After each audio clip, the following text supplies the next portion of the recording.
Monsieur Williams était un homme très riche. Il possédait des maisons, des voitures, des terrains, des hôtels et une grande entreprise. Mais maintenant, il vieillissait et s'affaiblissait. Un jour, alors qu'il était assis seul dans sa chambre, il regarda une photo de famille et se demanda: qui m'aime vraiment dans cette maison? Qui restera à mes côtés quand je serai malade et sans défense? Alors, Williams fit venir son avocat de confiance, Maître John, et son médecin personnel, le docteur Maxwell, dans son manoir. Assis dans son bureau, il leur dit d'une voix faible: je veux faire semblant d'être gravement malade. Je veux voir qui, dans ma famille, m'aime vraiment. Qui prendra soin de moi si je suis mourant? L'avocat, surpris, hocha la tête. C'est une idée sage, monsieur. Mais cachez une partie de votre fortune. Je vais ouvrir un autre compte et y transférer la moitié de vos avoirs. Ainsi, si quelqu'un fait semblant, il ne pourra pas tout trouver. William sourit et accepta. Le docteur acquiesça aussi. Je vais annoncer à votre famille que vous avez un cancer et seulement 6 mois à vivre. Je ferai comme si c'était vrai. Et ainsi commença le plan. Dès le lendemain matin, William se mit à tousser bruyamment. Il resta au lit, refusa de bien manger et se montra de plus en plus faible. Sa femme Agatha et ses enfants Frank, l'aîné, David le second fils, Cynthia l'aînée des filles et Rose, la Benjamin furent pris de panique. « Appelons vite le docteur !» cria Cynthia. Bientôt, le docteur Maxwell vint l'examiner devant toute la famille, puis déclara d'un air triste: « Je suis désolé. Votre père est gravement malade. Il a un cancer. Il ne lui reste peut-être pas plus de 6 mois. » Tout le monde resta bouche bée. Rose éclata en sanglots. « Non, papa, s'il te plaît, ne nous laisse pas. » Même Frank et David semblaient choqués. Agatha porta une main à sa poitrine et s'assit, accablée. Au début, toute la famille fit semblant de se soucier de lui. On lui apportait à manger, on restait près de lui, on prononçait de belles paroles. Mais au bout d'une semaine, tout changea. Agatha cessa de venir dans sa chambre. « Je ne supporte pas de le voir souffrir. Ça me brise le cœur. » Cynthia prétexta être trop occupée. David annonça qu'il devait voyager pour affaires. Frank, lui, s'intéressa de plus en plus à l'entreprise. Un jour, il entra dans le bureau de son père avec des papiers. « Papa, tu devrais te reposer. Laisse-moi gérer l'entreprise maintenant. » Williams le regarda sans un mot et hocha la tête. Mais au fond de lui, il notait tout. Frank devint alors le nouveau visage de l'entreprise. Il fit rénover les bureaux, organisa de grandes fêtes et dépensa l'argent sans compter. Il s'offrit une voiture de luxe et partit en vacances. Cynthia utilisa de l'argent pour acheter des perruques et des vêtements coûteux. David gaspilla son argent avec une jeune femme rencontrée en ligne. Pendant ce temps, Williams restait au lit, jouant le malade, de plus en plus faible chaque jour. La seule à rester à ses côtés du matin au soir était Rose. Elle le nourrissait, nettoyait sa chambre, chantait pour lui et dormait parfois sur le sol à côté de son lit. « Papa, je ne te laisserai jamais. Je resterai toujours à tes côtés. » lui murmura-t-elle un soir en tenant sa main. Un soir, Rose supplia sa mère. « Maman, emmenons papa à l'étranger. Peut-être qu'il y a encore de l'espoir. » Mais Agatha secoua la tête. « Non, c'est trop cher. Et s'il meurt là-bas, on aura gaspillé l'argent pour rien. » Cette nuit-là, Rose pleura à côté du lit de son père en lui tenant la main et en lui caressant le front. De l'autre côté de la maison, Frank faisait la fête avec des amis. Chaque matin, le manoir était silencieux. Trop silencieux. Dans sa grande chambre, Williams restait allongé, toussant faiblement. Son visage était marqué, ses lèvres tremblaient. « Rose, merci ma fille, » soufflait-il faiblement.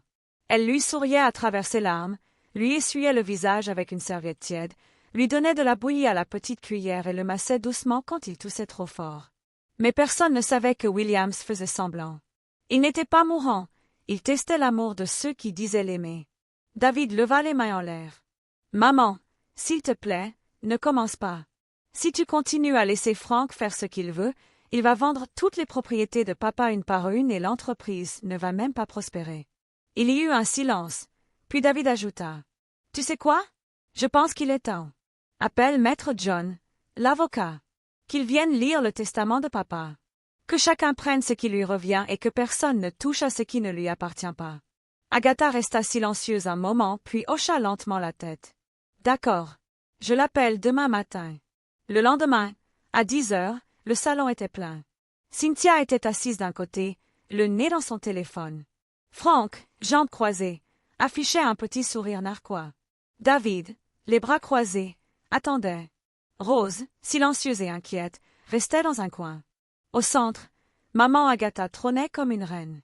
La porte s'ouvrit et maître John, l'avocat de la famille, entra avec une chemise en cuir à la main. « Bonjour à tous, dit-il calmement. On m'a demandé de venir pour la lecture du testament de Chief Williams. »« Oui, » répondit David sans attendre. « On veut savoir ce qui revient à chacun avant que tout disparaisse. » Maître John s'éclaircit la gorge et ouvrit le dossier. « Malheureusement, dit-il en regardant la pièce, votre père n'a pas encore rédigé de testament. »« Quoi » cria Cynthia. Maître John poursuivit. « Oui, il comptait le faire juste avant de tomber malade. Il avait même pris rendez-vous avec moi, mais il est devenu trop faible avant que nous puissions nous voir. » Frank se leva brusquement, furieux. « Vous voulez dire qu'il n'y a aucun testament » Maître John leva un doigt. Même s'il y en avait eu un, il ne serait pas lu tant qu'il est encore en vie. La loi est très claire là-dessus. Agatha avait l'air perdue. « Et maintenant » Maître John les regarda un par un. « Maintenant, vous attendez. Et vous prenez soin de votre père. Il est encore vivant. Arrêtez de vous battre, arrêtez de vendre les biens, arrêtez de déchirer cette famille. » Rose leva les yeux, les larmes aux yeux, et acquiesça. Mais Frank souffla de mépris. David se massa le front, frustré. Cynthia leva les yeux au ciel. Et là-haut, dans la chambre d'amis silencieuse, le vieux Chief Williams, allongé sur son lit, écoutait tout à travers l'interstice que Rose oubliait toujours de fermer. Il entendit tout et, en toussant doucement, un petit sourire triste apparut sur ses lèvres. « Ils m'ont montré qui ils sont vraiment, » pensa-t-il en silence.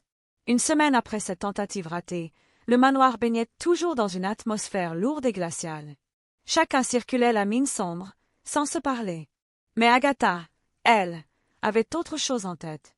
Cet après-midi-là, vêtue de sa plus belle robe en dentelle et de boucles d'oreilles en or, elle quitta la maison et se rendit chez son amie richissime, Margaret, une femme connue pour son franc-parler et son audace. Elles s'embrassèrent comme de vieilles camarades. « Ah, Agatha, j'ai entendu dire que ton mari est très malade, » dit Margaret alors qu'elle s'installait dans son salon luxueux. « J'espère qu'il va s'en sortir. »« Qu'est-ce que dit le docteur ?» Agatha poussa un long soupir. « Le docteur dit que c'est un cancer, et le pire, c'est qu'il n'y a presque aucun espoir. C'est comme si j'étais déjà veuve. » Margaret se pencha, un sourire sournois sur les lèvres. « C'est grave. Et toi, comment tu fais pour tenir ?» Agatha croisa les bras. « Tenir ? Je ne suis pas juste triste, je suis seule. Personne à qui parler, personne pour me tenir. Il tousse toute la journée. » Margaret arqua un sourcil. « Ça veut dire qu'il ne peut plus te satisfaire, hein ?» Agatha baissa la voix. « Justement, j'y pense. » Margaret éclata de rire. « Agatha, tu es encore jeune et belle. Tu ne vas pas souffrir à cause d'un vieil homme malade. Si j'étais toi, je trouverais un jeune homme, fort, qui peut combler tes besoins. » Les yeux d'Agatha s'illuminèrent. 2 jours plus tard, Agatha fit la connaissance de Ben, un jeune homme charmant d'une trentaine d'années, coach sportif dans un spa qu'elle fréquentait souvent. Ils échangèrent leurs numéros et commencèrent à se voir dans des hôtels de la ville. Ben la traitait comme une reine, massant ses pieds, la couvrant de compliments. « Je ne sais pas comment j'ai fait pour vivre sans toi, » lui dit Agatha un soir. « Tu mérites d'être aimée. »« Douce maman, » répondit Ben avant de l'embrasser. Dès ce jour, Agatha abandonna complètement son mari malade. Elle ne mettait plus les pieds dans sa chambre, ne vérifiait plus s'il mangeait et laissa tout à Rose. Ses journées étaient maintenant remplies de rires, de vin, de maquillage et de rendez-vous avec Ben. Mais ça n'en resta pas là. Agatha voulait garder Ben près d'elle. Un matin, elle choqua toute la famille en le ramenant au manoir. Tout le monde était au salon quand elle entra, fièrement, tenant Ben par l'épaule. « Je vous présente Ben », annonça-t-elle en posant une main sur lui. « Il est notre nouveau chauffeur personnel. » Cynthia se retourna d'un coup. « Maman, mais on a déjà un chauffeur. » Agatha balaya sa remarque. « Oui, mais Ben sera mon chauffeur personnel. Il m'emmènera où je veux, quand je veux. » Frank haussa les sourcils, détaillant Ben de la tête aux pieds. David leva les yeux au ciel et murmura. Plutôt son jouet personnel. Mais Agatha s'en moquait. Elle ordonna à la gouvernante de lui préparer une chambre dans les dépendances. Personne ne répondit, mais l'atmosphère devint encore plus lourde. Cette nuit-là, Rose, qui n'arrivait pas à dormir, descendit chercher sa mère. Elle remarqua que la lumière du salon était encore allumée, puis entendit des rires étouffés venant des dépendances. Curieuse, pieds nus, elle avança lentement. Plus elle approchait, plus elle entendait des gémissements. Ses yeux s'écarquillèrent. Elle poussa doucement la porte et resta figée. Agatha, à moitié nue, était assise sur Ben, également à moitié habillée. « Maman !» hurla Rose. Agatha sursauta, Ben attrapa sa chemise en panique. « Maman, qu'est-ce que c'est que ça ?» cria Rose, la voix tremblante de colère et de larmes. « Pendant que papa est seul, malade, toi tu… » Ben bredouilla. « Je… Dehors !» hurla Rose. « Quitte cette maison tout de suite !» Ben détala, à peine habillé, ses pantoufles volant dans tous les sens. Agatha tenta de parler. « Qu'est-ce que tu voulais que je fasse, Rose ? Je suis seule. Ton père va mourir. Il est encore en vie. » hurla Rose, les larmes coulant. « Tu l'as abandonné comme un chien pour ton plaisir. » Agatha pointa un doigt. « Ne dis jamais à personne ce que tu as vu. » Mais Rose la dépassa et retourna dans la maison, furieuse et brisée. Le lendemain, Rose s'assit au chevet de son père, les yeux gonflés. « Plus rien ne le retient ici, » murmura-t-elle. Elle fit discrètement ses bagages. Avec l'aide du chauffeur, emmena Chief Williams loin du manoir, jusqu'au village où il était né. Là-bas, la nouvelle de son retour malade se répandit comme une traînée de poudre. Oncle, cousin, anciens voisins vinrent le saluer. Certains apportèrent des fruits, d'autres du vin de palme, d'autres encore des herbes médicinales. « Cet homme nous a tant aidés, » disait-on. Un vieux sage proposa. « Il y a un grand herboriste dans le village voisin, plus fort que les hôpitaux. On va l'appeler. » Le lendemain, l'herboriste arriva, grand, la peau sombre, le visage couvert de craie blanche, un sac plein de racines. Il entra seul voir Chief Williams. « Je vois de la force dans tes yeux, » dit-il lentement. « Tu n'es pas aussi faible qu'on me l'a dit. » Chief Williams soupira. « Parce que je ne suis pas malade. » L'herboriste écarquilla les yeux. « Quoi? Je n'ai jamais eu de cancer. Tout était un test. Pour connaître le vrai cœur de ma famille. Seul mon avocat et mon docteur savaient. » L'herboriste resta silencieux, puis sourit lentement. « Tu es un homme sage. Tu as utilisé la mort pour révéler la vérité. » Chief Williams ferma les yeux. « Mais ce que j'ai vu m'a brisé. »« Tu n'es pas seul, » répondit l'herboriste. « Tu as encore Rose. Tiens bon grâce à elle. » Dehors, Rose attendait, anxieuse. « Alors ?» demanda-t-elle. L'herboriste sourit doucement. « Ton père est plus fort que tu ne le crois. Continue à l'aimer, c'est ça son remède. » Dans le manoir de la ville, Frank tournait en rond comme un lion en cage, examinant des papiers, secouant la tête. « L'entreprise est en train de mourir, » marmonna-t-il. « Plus d'argent, les investisseurs fuient. » Il fit irruption dans le salon où Agatha et Cynthia regardaient la télévision. « Maman, Cynthia, si on ne fait rien maintenant, l'entreprise va fermer pour de bon. » Agatha cria. « Faire quoi encore, Frank? On ne vend plus rien. Si tu veux, ferme ta marque de vêtements, là. » Cynthia leva les yeux au ciel. « Pourquoi tu ne vends pas ta voiture, cette fois? » Frank la foudroya du regard. « Ne dis pas de bêtises. » David entra, venant de dehors, et éclata de rire d'un ton amer. « On ne vend plus rien. Peut-être que tu devrais vendre ta propre maison. » Frank bondit. « Au moins, moi, j'essaie de sauver l'entreprise. Pas comme toi. » David pointa un doigt sur lui. « Sauver? C'est toi qui l'as ruiné depuis que tu as pris la direction. Tu as gaspillé l'argent, viré les bons employés, fait la fête sur le dos de la boîte. » Les deux frères se jetèrent l'un sur l'autre. Cynthia hurla. « Arrêtez! Bande de fous! Vous allez faire tomber le toit. » Agatha se leva lentement et quitta la pièce, épuisée par ses disputes. Mais elle ignorait que le pire était encore à venir. Au village, pour la première fois depuis longtemps, Chief Williams sortit de sa hutte, aidé par Rose. Mais cette fois, il ne jouait plus la comédie, il était juste fatigué, brisé par ce qu'il avait vu. La famille élargie l'entoura, frappant dans leurs mains. « Le chief va mieux, Dieu merci. On continue à prier. » Un vieil homme prit Rose à part. « Ma fille, ton père a l'esprit fort. Protège-le et il vivra longtemps. » Rose sourit malgré ses larmes. « Merci, papa. » Ce soir-là, Chief Williams s'assit sous le grand manguier, enveloppé dans une épaisse couverture. Le village sentait le feu de bois, les grillons chantaient. Il murmura. Peut-être que ceci est un nouveau départ. Rose sortit avec un bol fumant de porridge d'igname. Papa, mange un peu. Tu n'as rien avalé depuis ce matin. Il leva les yeux vers elle, le regard apaisé. Rose, assieds-toi.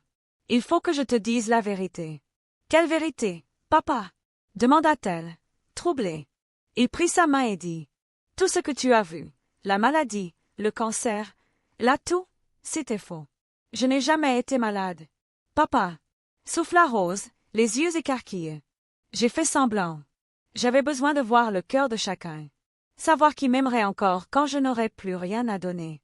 Toi seule, ma fille, tu as été mon rayon de lumière. Rose resta sans voix, la main sur la bouche. Plus tard, Chief Williams demanda aux anciens et aux cousins de se réunir sous le grand arbre. Debout, fort, droit, il déclara. Mon peuple, j'ai quelque chose à vous avouer. Je n'ai jamais été malade. Jamais eu de cancer. Tout le monde resta bouche bée. C'était un plan, dit-il. Un test pour connaître le vrai visage de ma famille. Mais vous m'avez montré un amour sincère.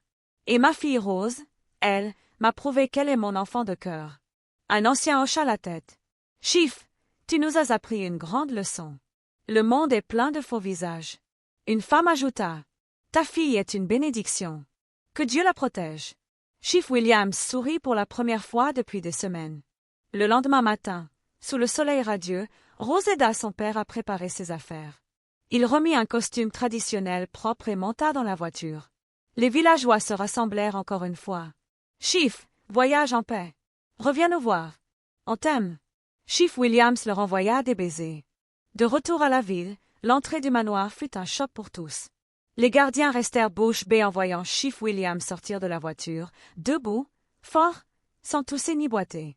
Rose, fière, portait son sac à ses côtés. « Allons-y, papa. »« Oui, il est temps, » répondit-il.